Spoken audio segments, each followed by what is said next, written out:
ہاں میں بچپن میں ہم اکٹھے کھیلتے تھے، میں جانتی ہوں اس کو کہ اس کی شخصیت کیسی ہے۔ میں نے کہا اچھا یہ بتائیں کہ جب آپ ایسا کریں کہ آپ اپنی امی سے یہ کہیں کہ شادی کے جو کپڑوں کی تیاری ہے وہ آپ نے کرنی ہے اور میری باقی بہنوں نے کرنی ہے، میں مدرسے پڑھتی رہوں گی اور جس دن رخصتی ہے اس سے ایک دن پہلے میں مدرسے سے واپس آ جاؤں گی۔ اس نے ماں سے بات کی تو والدہ نے بات کو مان لیا، چنانچہ بچی مدرسے میں پڑھتی رہی اور جس دن اس کی رخصتی تھی اس سے ایک دن پہلے وہ مدرسے سے گھر واپس گئی۔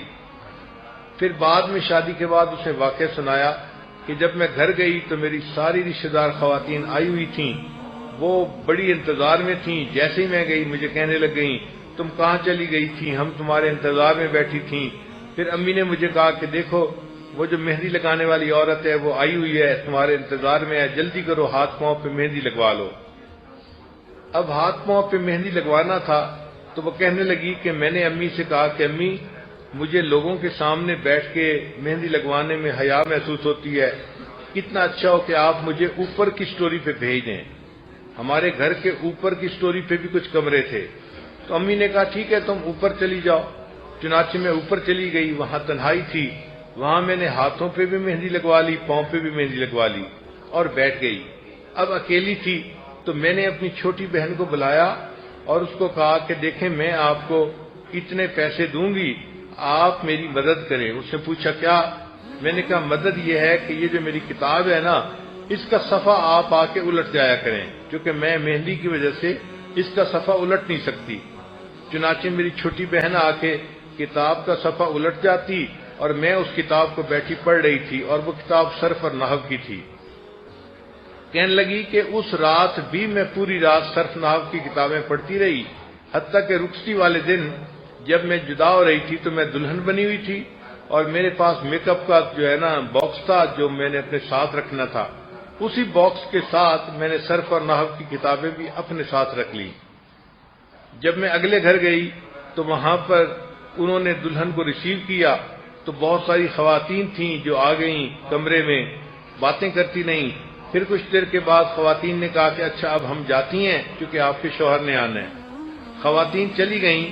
وہ کہنے لگی کہ میں اب دلہن بنی بیٹھی ہوں اور میں اس گھونگھٹ کے اندر کتاب چھوٹی سی تھی صرف نحو کی، وہ بیٹھی پڑھ رہی تھی اور میں صرف کی گردانیں یاد کر رہی تھی۔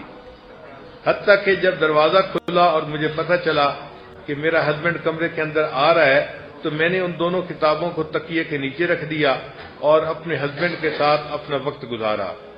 جب صبح فجر کی نماز پڑھی تو ہسبینڈ آیا، ہم تو آخر فرسٹ کزن تھے، طبیعتیں ایک دوسرے کو پہلے ہی جانتی تھیں اور اب تو ایک رات ہم نے اکٹھی گزار لی تھی تو طبیعتیں ایک دوسرے سے بہت زیادہ واقف ہو چکی تھیں۔ تو میں نے اپنے ہسبینڈ سے ناشتے کے وقت بات کی کہ میں ایک عربی کورس کر رہی تھی، اب میرے امتحان کا وقت بہت قریب آ گیا ہے، آپ پلیز اگر میری مدد کریں تو میرا 1 سال بچ سکتا ہے ورنہ میرا 1 سال ضائع ہو جائے گا۔ ہسبینڈ نے پوچھا کہ کیا؟ میں نے کہا کہ 2 دن کے بعد میرا پیپر ہے اور دلہن کو اپنے گھر سے نکلنے کی اجازت نہیں ہوتی، اب آپ نے مجھے کمرے امتحان میں پہنچانا ہے اور پیپر کے بعد وہاں سے لے کے آنا ہے۔ اس نے کہا اچھا میں کوئی اسکیم بناتا ہوں۔ چنانچہ اگلے دن اس نے اپنی امی سے بات کی کہ امی میں نے نیا سائیکل موٹر خریدا ہے اور آج کل میں نے آفس سے بھی چھٹی لی ہوئی ہے 1 ہفتے کے لیے، تو اگر میں ناشتے کے بعد اپنی بیوی کو گھمانے کے لیے شہر میں لے جاؤں 1 گھنٹے کے لیے تو کوئی اعتراض تو نہیں ہے؟ تو ماں اپنے بیٹے کو کیسے منع کر سکتی تھی؟ اس نے کہا ہاں بیٹا بیوی کو لے جاؤ، مگر وہ وقت ہوتا ہے عورتوں کے آنے کا اور ملنے کا، تو اس کو جلدی گھر لے آنا۔ اس نے کہا ہاں امی میں جلدی گھر لے آیا کروں گا۔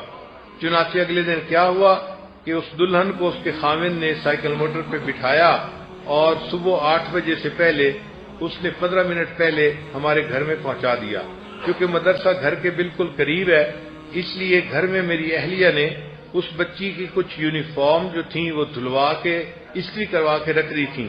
وہ دلہن آئی اور سیدھا اس کمرے میں چلی گئی، وہاں جا کے اس نے اپنے زیورات اتارے، کپڑے دلہن والے اتارے اور ایک عام اسٹوڈنٹ والے کپڑے اس نے پہن لیے جو سفید کپڑے ہوتے ہیں۔ پھر وہ سفید کپڑے پہن کے اپنے رول نمبر سلپ لے کے جامعہ میں آ گئی اور وہاں بیٹھ کے اس نے پیپر دیا